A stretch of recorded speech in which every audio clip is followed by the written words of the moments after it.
Assalamualaikum warahmatullahi wabarakatuh. Ini mata kuliah Arsitektur Lingkungan pertemuan ke-10 merupakan lanjutan dari materi yang kemarin di pertemuan ke-9 di dalam video ibu sebelumnya.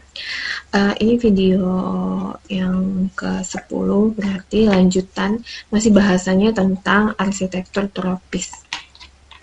Jadi selain faktor kenyamanan yang udah diterangkan sebelumnya, jadi ada faktor lain yang perlu kita perhatikan dalam perencanaan bangunan.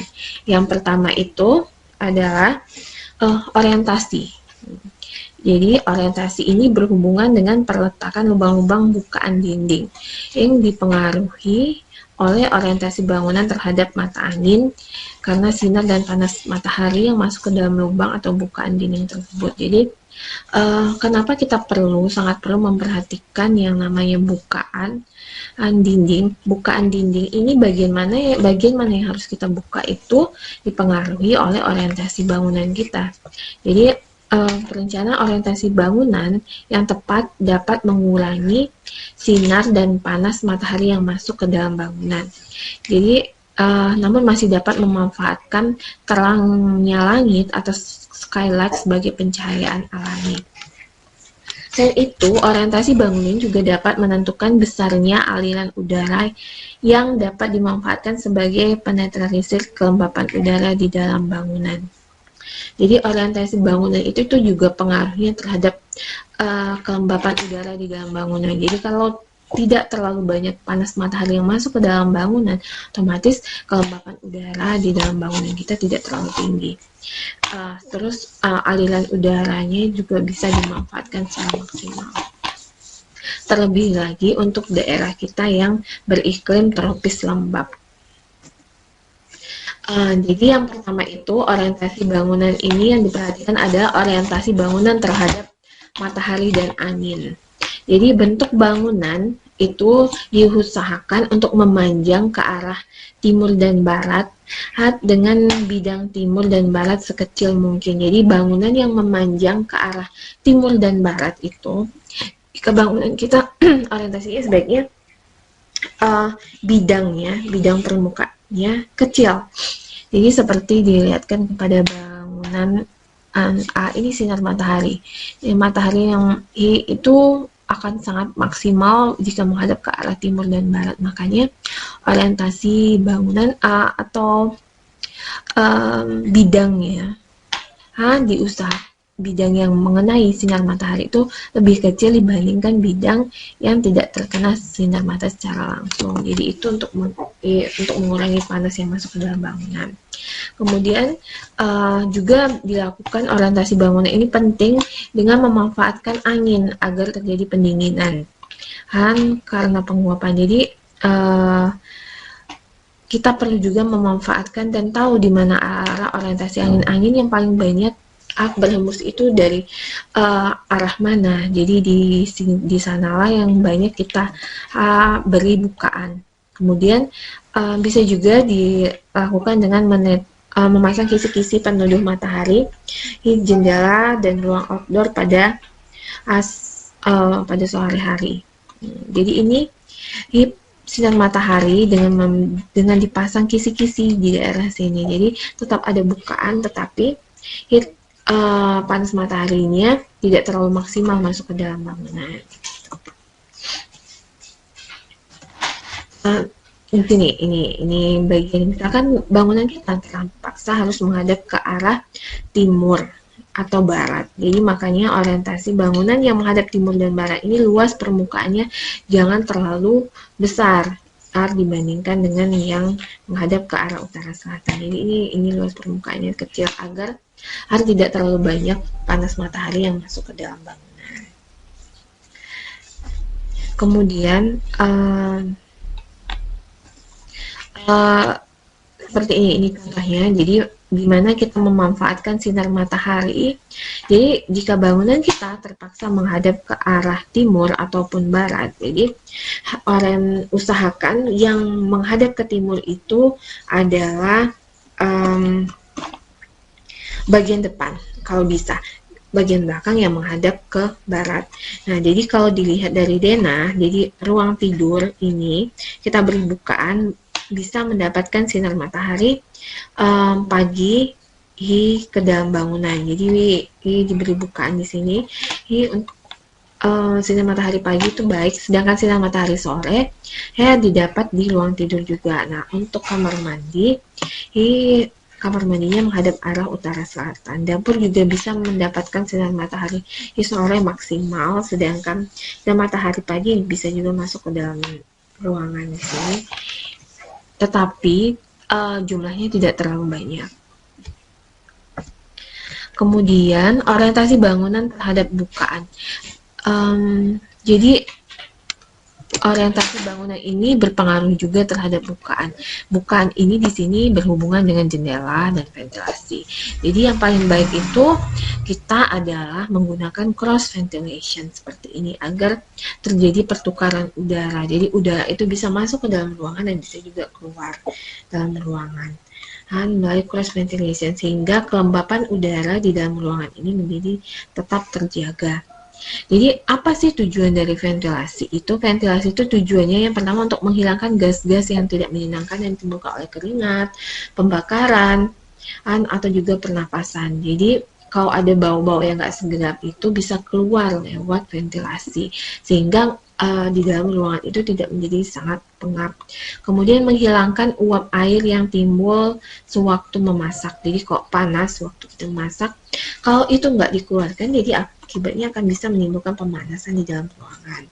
Kemudian untuk menghilangkan kalori atau panas yang berlebih dan bisa membantu kita mendapatkan kenyamanan termal. Pemanfaatan udara, contohnya gini, cross ventilation yang paling baik itu di mana arah angin masuk, ini yang keluar. Tetapi yang kita juga bisa memanfaatkan arah angin, di mana arah angin masuk, disitulah kita memberikan bukaan yang maksimal. Bukaan ini sebaiknya juga ada aliran cross ventilation, ada aliran alur untuk keluar juga. Jadi udara di dalam ruangan tetap menjadi lebih nyaman. Jadi ada cross ventilation, jadi dia masuk dan dia juga punya aliran untuk keluar juga. Cross ventilation ini bisa dilakukan dengan berbagai cara. Ada yang diletakkan di bawah, terus satu lagi di atas, sehingga aliran udara ini bisa maksimal di dalam ruangan. Atau bisa juga dengan dua bukaan, dengan ventilasi buka, ada ventilasi yang di bawah, diletakkan di bawah, dan ada ventilasi yang diletakkan di atas dan di bawah. Ini contohnya pada desain, ini cross ventilation, di mana ventilasi udaranya didapat dari bawah. Ini juga bisa keluarin dari bawah, tapi juga bisa keluar lewat atas. Kemudian yang kedua, setelah orientasi, yang kedua adalah yang berpengaruh itu ada isolasi atau penyekatan. Jadi isolasi itu atau penyekatan ini bisa dilakukan dengan penyekatan terhadap hujan, panas, dan partikel-partikel yang dibawa oleh angin. Itu sangat diperlukan. Bisa dilakukan dengan cara pemilihan bahan atau sistem konstruksi pada atap yang benar-benar dapat diaplikasikan atau bisa mengurangi isolasi panas dan hujan. Jadi kalau isolasi penyekatan ini yang paling berpengaruh itu adalah pada konstruksi atap. Selain itu juga pemilihan perabot juga disesuaikan dengan ruangan. Jangan sampai perabot itu bisa menghalangi aliran udara atau sinar matahari dan lubang ventilasi. Kemudian rongga di rumah tropis berupa taman atau void. Nah, ini juga salah satu bentuk penyekatan. Jadi biasanya kita bikin taman di dalam ruangan dengan memanfaatkan sehingga udara itu bisa tetap bergerak di dalam ruangan dan cahaya juga bisa mendapatkan cahaya alami. Makanya penting biasanya terdapat taman untuk mensiasati agar di dalam ruangan itu masih terdapat sirkulasi udara yang baik sehingga kenyamanan termal itu bisa didapatkan di dalam ruangan. Selain itu juga dilakukan dengan shading atau pembayangan. Shading dalam perencanaan bangunan bertujuan untuk menghalangi atau mematahkan sinar matahari langsung dan membawa panas yang tidak baik untuk kenyamanan termal bangunan. Jadi shading ini sangat perlu. Jadi kalau memang terpaksa daerah sini dibuka untuk agar sinar matahari masih tetap masuk, tetapi agar tidak terlalu membawa panas yang berlebih, bisa dilakukan dengan shading atau pembayangan. Biasanya dilakukan dengan pemberian jendela kaca dan kisi-kisi. Dalam jendela kaca ada kisi-kisinya sehingga panasnya tidak maksimal masuk ke dalam bangunan. Kemudian atau juga bisa dilakukan dengan memberikan barrier atau jarak antara ruangan dan bukaan yang didapat di dalam ruangan.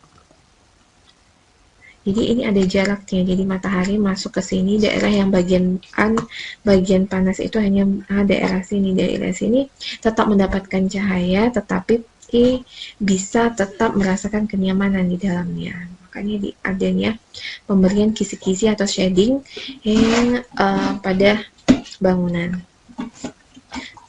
Kemudian di ventilasi, cross ventilation itu yang paling terbaik untuk mendapatkan kenyamanan termal di dalam bangunan. Letak gedung terhadap arah angin yang paling menguntungkan adalah memilih arah tegak lurus terhadap arah angin tersebut. Jadi yang paling baik itu adalah cross ventilation yang tegak lurus terhadap arah angin. Kemudian seperti ini cross ventilation yang dimana pergerakan udaranya tetap baik di dalam ruangan, kenyamanan termal bisa didapat. Jadi aliran angin bisa masuk dan bisa juga dia keluar dari dalam ruangan. Sehingga jadi arah angin yang menerpa bangunan itu akan membentuk daerah tekanan yang bertekanan tinggi pada suhu ulu angin. Jadi angin yang menerpa bangunan itu akan bertekanan tinggi. Jadi kalau tidak diberi bukaan, tekanan di sini akan sangat tinggi. Atas dasar kejadian tersebut, angin menghembus mengelilingi bangunan sehingga tekanan ini dia mencari arah, jadi dia keluar. Jadi arah angin ini keluar. Jadi kita tidak bisa menyerap atau memanfaatkan aliran angin ini. Makanya salah satu caranya adalah dengan memanfaatkannya, yaitu memberi ventilasi masuk ke dalam bangunan sehingga dia arah angin ini bisa masuk ke dalam bangunan. Salah satunya ada dengan cross ventilation. Ini bisa dilakukan di bawah cross ventilation ini atau bisa juga di atas. Yang paling bagus itu adalah cross ventilation-nya ada yang di bawah dan ada yang di atas. Selain itu, aliran udara yang bergerak itu timbul juga pengaruh silau oleh sinar matahari. Jadi, untuk mensiasatinya adalah perlu kita menambahkan seperti ini, tanaman, barrier pada bangunan, di sekitar bangunan, sehingga hasil launya matahari itu tidak maksimal dalam bangunan. Jadi tanamannya bagaimana perletakannya? Yang paling baik itu ada seperti ini. Jadi dia aliran angin tetap bisa masuk ke dalam ruangan, tapi kita tidak tidak menyebabkan ruangan itu menjadi silau atau panasnya berlebih. Nah, bagaimana jenis pencahayaan yang sesuai untuk setiap jenis ruangan. Jadi kalau itu ruang tidur, pencahayaan yang paling baik itu adalah pencahayaan pada pagi hari. Makanya sebaiknya ruang kamar tidur itu menghadap ke arah timur, laut, atau tenggara. Jadi yang paling disarankan kalau timur banget itu sinar mataharinya maksimal, tapi kalau timur laut itu panasnya dapat, tetapi tetap nyaman, tidak terlalu berlebihan. Kemudian untuk area gudang, kamar mandi, matahari, letak bukaan yang paling baik itu adalah menghadap ke arah barat atau timur, karena diperlukan ruangan seperti gudang dan kamar mandi ini untuk paling tinggi radiasinya, panasnya, sehingga menyebabkan agar ruangan itu tidak menjadi lembab dan berjamur. Kemudian ruang keluarga, ruang makan, dan ruang tamu. Ruang keluarga, ruang makan, dan ruang tamu ini uh, memiliki tingkat aktivitas yang tinggi sehingga perlu cahaya yang hangat. Maka yang paling baik itu bukaannya adalah menghadap ke barat laut, barat daya, utara atau selatan. Jadi kalau bagian utara selatan itu yang paling baik untuk ruang keluarga, ruang makan, ruang tamu karena aktivitas di sana tinggi. Kemudian dapur dan ruang kerja itu butuh cahaya yang adem agar panas yang masuk tidak menaikkan suhu ruangan. Yang paling baik itu menghadap utara dan selatan. Maka di antara ini yang paling baik itu memang bangunan itu menghadap utara selatan untuk ruang keluarga, ruang makan, ruang tamu, dapur. Tapi kalau ruang tidur sebaiknya menghadap ke arah timur laut atau tenggara. Sedangkan yang bagian yang butuh panas berlebih itu seperti kamar mandi itu menghadap paling baik itu menghadap ke barat dan timur agar tidak terjadi penjamuran juga di dalam ruangannya. Kemudian ada juga pemanfaatan roof ventilation. Jadi udara panas akibat radiasi matahari pada bangunan sebisa mungkin dapat dikeluarkan dengan aliran udara dan diharapkan ventilasi pada atap dapat memasukkan udara tersebut ke dalam bangunan. Jadi selain cross ventilation dengan model seperti ini, ventilasi itu juga bisa dilakukan dengan keluarnya tidak mesti harus lewat jendela atau ventilasi yang berada pada dinding, tapi juga bisa dilakukan melalui atap. Nah, seperti ini. Jadi ventilasi cross ventilation-nya dilakukan melalui atap. Jadi di sini dibuka terus diberi kisi-kisi sehingga udara tetap masuk ke dalam bangunan melalui atap dan juga di sini atap sehingga ruangan di sini tetap nyaman. Panasnya dapat, kemudian aliran udaranya dapat, tetap nyaman di dalam ruangan dan tetap terang. Seperti ini cross ventilation untuk roof. Nah, kemudian penting juga untuk menciptakan kenyamanan dan thermal pada bangunan tropis ini juga bisa dimanfaatkan dengan pemanfaatan tanaman. Jadi, pemilihan tanaman yang tepat dapat menjadi barrier atau pemecah udara ataupun filter debu dan dapat mempengaruhi iklim mikro bangunan. Jadi, kalau bangunan kita terpaksa menghadap ke bangunan yang menghadap ke barat, itu biasanya agar panas mataharinya tidak maksimal masuk ke dalam bangunan yang menyebabkan panas dan silau dan mengurangi kenyamanan termal pada bangunan bisa dilakukan dengan memberikan barrier penghalang seperti ini pada bangunan sehingga sinar mataharinya tidak langsung ke ini tapi terjadi pemecah, jadi dia memecah sinar matahari itu. Jadi sehingga ruangan di balik sini tetap nyaman tapi cahaya tetap juga masuk. Seperti ini. Jadi makanya fungsi tanaman itu bisa menjadi barrier pemecah udara atau juga dia bisa memfilter debu. Jadi kalau bagian depan terdapat lalu lintas yang crowded sehingga debu dan asap dari knalpot kendaraan itu bisa dihalangi juga dengan pemberian tanaman vegetasi yang tepat. Tapi pemberian vegetasi ini juga perlu diperhitungkan jaraknya. Jadi pemberian vegetasi yang paling baik itu sekitar 9 meter dari bangunan sehingga aliran pergerakan udara itu tetap bisa bergerak dengan baik dan memberikan kenyamanan maksimal nih. Nyamannya bisa maksimal di dalam bangunan.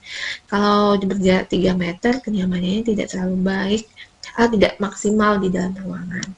Apalagi yang terlalu dekat, aliran perputaran udaranya berada di luar bangunan, bukan di sekitar bangunan yang menyebabkan kenyamanan di dalam bangunan menjadi tidak terlalu maksimal.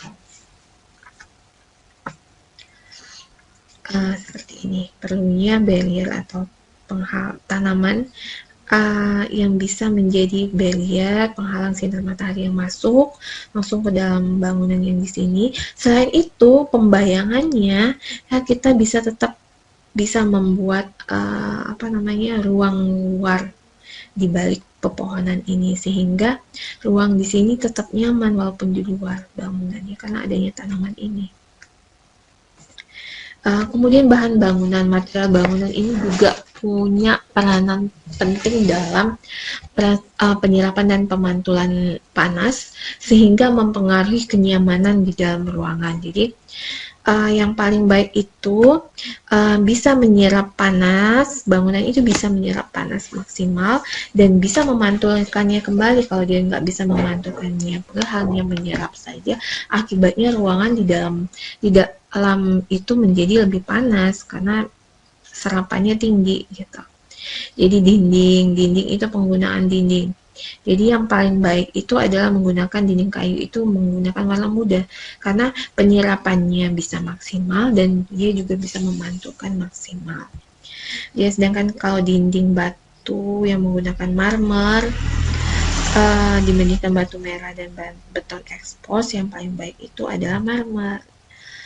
Kemudian karena marmer itu bisa menyebabkan ruangan menjadi lebih terasa dingin. Dia bisa menyerap panas dan memantulkannya kembali. Sedangkan kalau genteng yang paling enak, yang paling baik dan maksimal itu adalah genteng beton. Karena di bawahnya itu ruangan akan kenyamanan terma di dalam ruangan tetap akan terasa maksimal. Karena dia menyerap panas dan dia bisa memantulkannya kembali, sehingga di dalam ruangan menjadi lebih dingin, lebih terasa nyaman dibandingkan kalau kita menggunakan seng gelombang. Seng gelombang itu menyerap panasnya tinggi tapi dia nggak bisa memantulkannya lagi, sehingga panasnya lebih panas, panasnya masih tetap berada di dalam ruangan, tidak maksimal. Kemudian, mengapa desain rumah tropis ini sangat perlu? Karena tujuan utamanya adalah bisa memberikan kenyamanan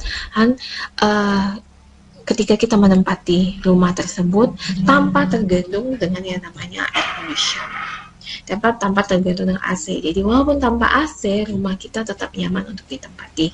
Kemudian hal ini dilakukan dengan moderasi atau 3 variabel: temperatur, kelembapan, dan sirkulasi udara. Kemudian merancang sebuah rumah pasif didinginkan dimulai dengan situs dan mencakup setiap aspek dari rumah sampai ke warna. Warna pun seperti yang tadi bilang, warna itu juga mempengaruhi kenyamanan di dalam bangunan.